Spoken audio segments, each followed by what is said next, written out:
Tonight on Alaska's news source, we're hearing from Ukrainian President Volodymyr Zelenskyy after the summit in Alaska.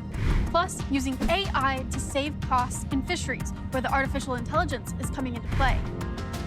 High pressure is bringing continued sunshine and above normal temperatures into South Central. You're watching Alaska's news source. Today, we're hearing from Ukrainian President Volodymyr Zelenskyy following the summit in Alaska Friday and ahead of tomorrow's meeting in Washington, D.C. We have to stop the killings. Putin has many demands, but we do not know all of them. And if there are really as many as we heard, then it will take time to go through them all. It's impossible to do this under the pressure of weapons. So it's necessary to cease fire and work quickly on a final deal. We'll talk about it in Washington. The next step toward peace between Ukraine and Russia will happen tomorrow at the White House. Washington correspondent Ryan Henson digs into what happened over the last few days. President Donald Trump's push for peace in Eastern Europe continues on Monday. He'll welcome Ukrainian President Volodymyr Zelenskyy, European and NATO leaders all to the White House. Trump met with Russian President Vladimir Putin on Friday in Alaska, the first meeting between the two leaders during Trump's second term. Before the meeting, Trump asked for an immediate ceasefire and threatened, quote, severe consequences if Russia didn't agree to end the war. He also said he wanted a second meeting, one that will be with both Putin and Zelenskyy. Now, none of that happened. Trump now says he doesn't want a ceasefire deal. Instead, he wants peace, lasting peace. He posted on Truth Social, quote, the best way to end the horrific war between Russia and Ukraine is to go directly to a peace agreement, which would end the war, and not a mere ceasefire agreement, which oftentimes do not hold up. Now, this is going to be Zelensky's second White House visit this year. The first time he came was back in February, and that meeting ended with Trump and Vice President J.D. Vance berating the Ukrainian leader. So all eyes will be on the White House on Monday. Reporting from Washington, I'm Ryan Henson. And today, Zelenskyy visited the EU headquarters in Brussels. He met with the president of the European Commission, where it was announced that the European leaders and NATO leaders will join the summit in Washington, D.C. Monday. It includes the British Prime Minister, Germany's Chancellor, the French President, and Italy's Prime Minister.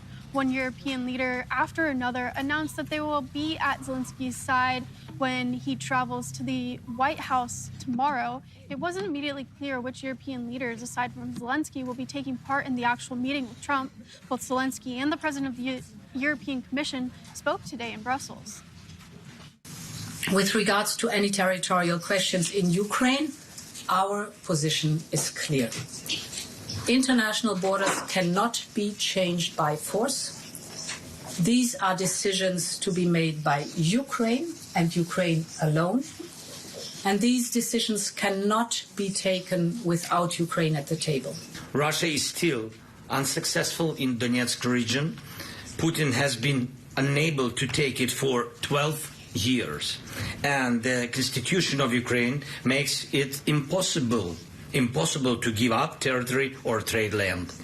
Since the territorial issue is so important, it should be discussed only by the leaders of Ukraine and Russia at the trilateral Ukraine, United States, Russia. So far, Russia gives no sign that trilateral will happen. And if Russia refuses, then new sanctions must follow.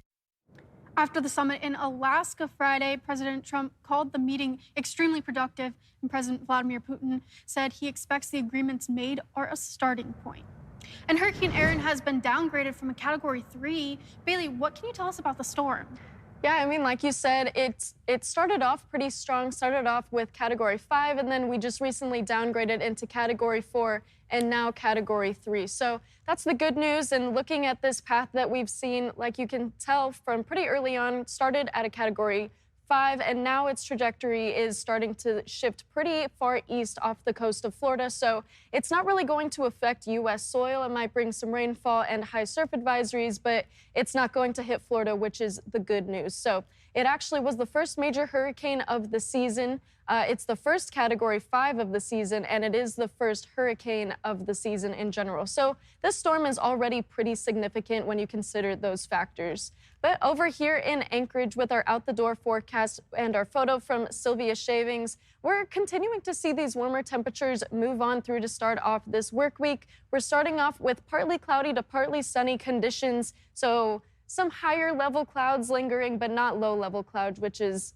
some nice summery news.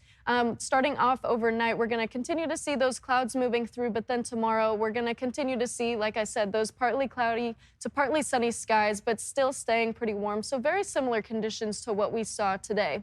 Now, looking at our state map of Alaska's forecast, here in Anchorage, we're seeing those temperatures in the mid to high 60s with some increased cloud cover compared to what we saw today with those mostly sunny skies, mostly blue skies. But other areas of Alaska are continuing to see some rainfall and cloudy conditions, especially in areas like the North Slope and in the southeast region as well. So some of these areas are starting to see these warmer than average temperatures, and that includes Bethel, Cold Bay, and especially here in South Central. That's where most of those temperatures are really starting to kick into gear.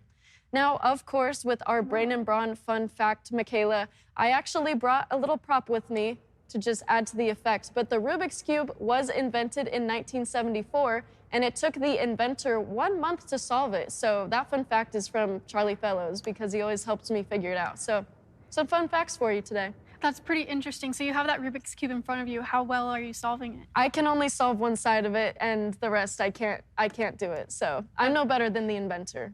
I think that's better than I could do. Thank you, Bailey. Alaskan fisheries are working to lower production costs brought on by inflation. Lauren Howard with the Alaska Longline Fishermen's Association says it's using AI in hopes of increasing efficiencies within the industry. She says certain ships participating in federal fisheries are required to have some variation of a monitor on board, whether it's human or electronic. Howard hopes using AI will cut monitoring costs. She says if the technology is successful, they won't have to pay to fly human monitors or pay someone to review monitor footage. As we've seen inflation kind of take off cost of operation, well, the cost of flying human observers around or paying someone to review the footage has gone up. The fishery hasn't necessarily gone up in the same level, right? The ex-vessel price has stayed relatively consistent. So we reach a deficit in the program costs. The project is in its early stages. The association was awarded a grant to fund the project. They've partnered with a company that's already built a similar program for other fisheries in the United States. Thanks for listening. Click subscribe so you can get the latest podcast from Alaska's news source automatically. And stay up to date with breaking news and in-depth reporting available for free 24/7 with the Alaska's news source app.